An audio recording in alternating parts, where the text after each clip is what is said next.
Boa tarde. Estou aqui com o seu Avelino, já que ele pediu para fazer mais perguntas aí sobre EPI. Estamos aqui na BR-101, paramos em Itaboraí para fazer um abastecimento do carro. Aí eu perguntei, Avelino, por que esse pessoal aí não tem EPI? Aí ele falou, vamos fazer um vídeo aqui e vou colocar você e você me faz as perguntas. E eu tenho uma curiosidade, nunca pensei que a pessoa que fica na bomba do posto de gasolina, ele teria que ter um EPI, e o EPI top, né? Nem o EPI normal, né? Então vou aqui perguntar ao Avelino qual EPI é necessário e por que não usam os EPIs.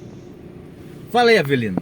Meu bom Leandro, aliás, meu bom ouvinte, cabe ao empregador capacitar o empregado, treinar o empregado. A legislação diz que são solidários contratantes e contratados. Vai se eximir da responsabilidade aquele que provar que fez aquilo que lhe compete. Então, o empregador tem que capacitar o empregado, inclusive e principalmente, mostrando para ele os perigos que estão inseridos na atividade que ele vai executar. Hoje, de acordo com a NR1, isso tem que estar contido no programa de gestão de riscos ocupacionais. E o empregador tem que fazer a gestão do risco ocupacional. Ele tem que acompanhar o empregado, tem que treinar o empregado e tem que cobrar do empregado o uso do EPI. Então, lá no posto de gasolina, eles têm que usar uma máscara apropriada para proteger o colaborador com relação aos efeitos do benzeno, por exemplo, do chumbo e por aí vai. Ele tem que usar e o empregador tem que mostrar para ele por que ele tem que usar. Isso tem que ser feito através de treinamento, de conscientização, de diálogo diário de segurança. Ele tem que usar essa roupa. Inclusive tem um detalhe: a roupa do empregado do posto de gasolina, considerando que ela é uma roupa que vai estar contaminada com esses hidrocarbonetos, necessariamente tem que ter uma asepsia diferenciada, tem que ser limpa de uma maneira separada da família, com os devidos cuidados, porque corre o risco de uma contaminação cruzada, por exemplo. Se essa roupa é lavada na máquina de lavar em casa e essa mesma máquina de lavar é utilizada para lavar roupa da família ou de uma criança recém-nascido, pode haver uma contaminação cruzada e aí na hora de fazer o tratamento da saúde dessa criança, o médico dificilmente vai estabelecer um nexo causal entre o problema dermatológico que a criança está apresentando com o problema causado pela contaminação do pai, do trabalho do pai.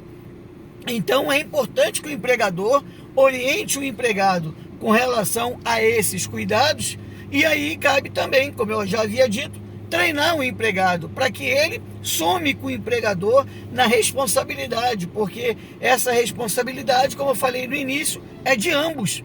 Mas a partir do momento que o empregador treina o empregado, de uma certa forma está cessado ali a responsabilidade do empregador. A responsabilidade passa a ser apenas do empregado. Se ele não foi orientado, se ele não fez uso do EPI correto, ou pior ainda, se ele não recebeu o EPI correto, ou nenhum, o empregador está incorrendo em risco. Ele pode ser penalizado pela atual legislação. Você viu que ele ficou sem graça, Ele né? ficou sem graça, mas ele não tem culpa. Vê-se que é um jovem, né?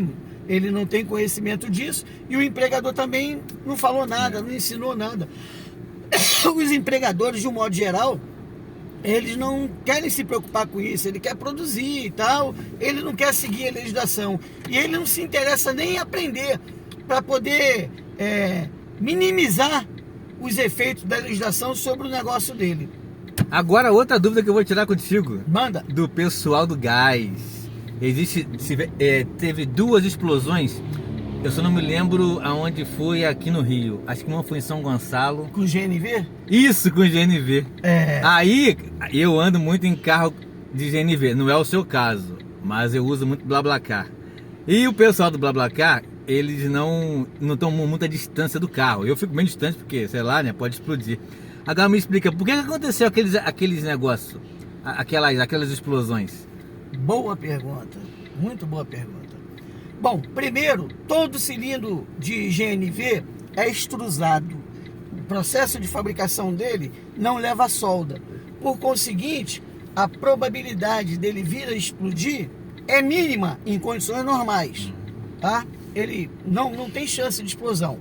No entanto, se ele não passar por um processo de recertificação a cada 5 anos ou 4 anos, 5 anos, se ele não passar por um processo de recertificação, ele vai perder a garantia, por conseguinte, ele pode explodir a qualquer momento. Ele não foi testado, não sabe em que condições ele se encontra, então ele pode explodir a qualquer momento.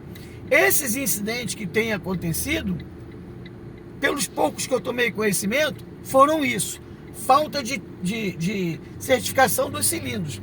Mas nada impede que também haja um vazamento de gás na válvula do cilindro e esse vazamento cause um acúmulo do gás dentro do porta-mala, e quando houver uma centelha, essa nuvem gasosa que já está misturada com oxigênio entra em combustão, porque vai transformar aquela área dentro do tanque, do porta-mala do veículo, numa área classificada. Então ela tem um comburente, tem um combustível e tem uma centelha no abrir ou fechar do porta-mala, causando a ignição.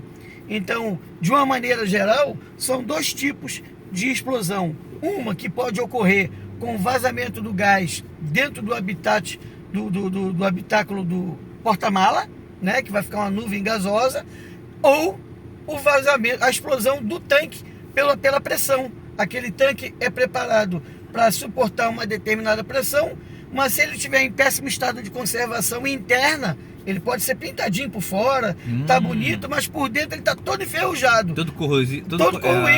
A parede dele ficou mais fina, e aí numa dessa meteu pressão, ele explodiu. Tem alguns postos que, apesar de ser proibido,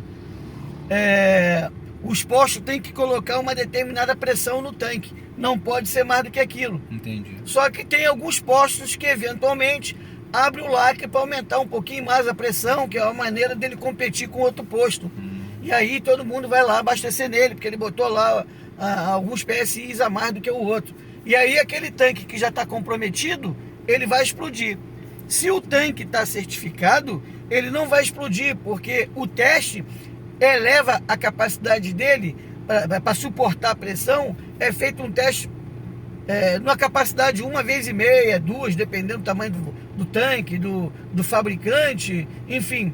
É feito um teste numa pressão muito superior, de modo que quando o cara vai abastecer lá com 200 libras, 200 PSI lá no tanque dele, não está dizendo nada, o tanque não vai explodir por causa disso. Mas se o tanque estiver em péssimo estado de conservação, aí não tem outro, ele vai explodir.